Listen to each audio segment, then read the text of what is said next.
Alors, les représentants de la pensée libérale classique, et c'est des auteurs dont on reparlera au cours de l'année, c'est évidemment Adam Smith, hein, on dit que c'est le père de l'économie politique, Adam Smith. Avec son célèbre ouvrage, titre incomplet, mais on l'appelle comme ça, La richesse des nations, qui est écrit en 1776, et c'est une description du système capitaliste et de son fonctionnement en Grande-Bretagne. Donc un ouvrage, c'est le premier ouvrage d'économie complet qui paraît.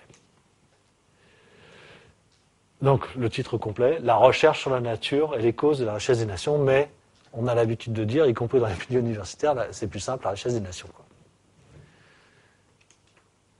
On a un autre auteur qui est bien connu en France, qui s'appelle Robert Malthus. On parle de comportement malthusien.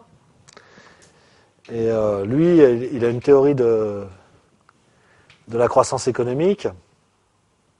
Il pense que la croissance économique, eh bien, elle ne peut pas perdurer dans le temps. Pourquoi ?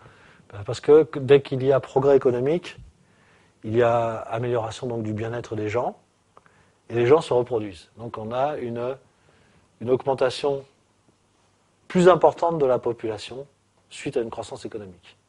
Et donc qu'est-ce qui se passe ? Si l'activité économique progresse de 20%, eh bien on a une progression de 40% de la population. Je donne des chiffres, je mets en rapport les proportions évoquées par Malthus. Et donc il y a un appauvrissement des gens plutôt que leur enrichissement. Et donc il dit, voilà, c'est l'arrêt de la croissance économique parce que finalement, les gens se développent plus vite selon le rythme d'une progression géométrique, pour ceux qui ont fait un peu de maths, alors que la production de richesse, elle, ne progresse qu'à un rythme de progression arithmétique. Donc ça s'additionne, progression arithmétique, 2 plus 2, progression arithmétique de raison 2, 2 plus 2 plus 2 plus 2, et progression géométrique de raison 2, 2 fois 2 fois 2 fois 2. Donc on voit que, évidemment, arrive un moment où il y a un déséquilibre tel entre la population qui a terriblement augmenté et la production de richesse qui a nettement moins augmenté que, eh bien, les gens meurent de faim.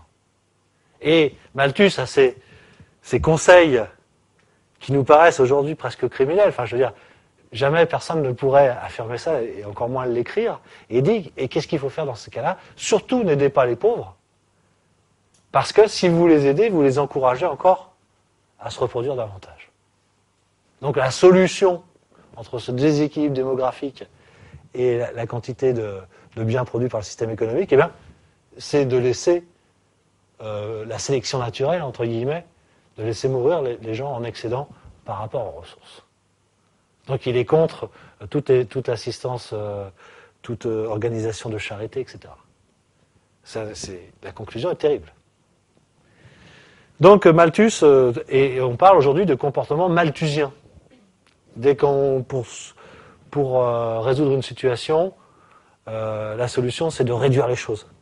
On parle de comportement malthusien, c'est directement tiré de ce que je viens de vous raconter sur le rapport entre croissance et population. Donc, 1798, Malthus essaie sur le principe de la population, c'est là qu'il expose ses principes. Et dit, comment faire pour que la population ne se reproduise pas ? Donc, deux préceptes. Interdire les relations sexuelles avant le mariage. Vous voyez, déjà, pour obliger une population à faire ça. Et deuxièmement, prôner l'abstinence comme le veut la religion chrétienne. Donc voilà les solutions aux problèmes de surpopulation envisagées par Malthus. Très très moral tout ça.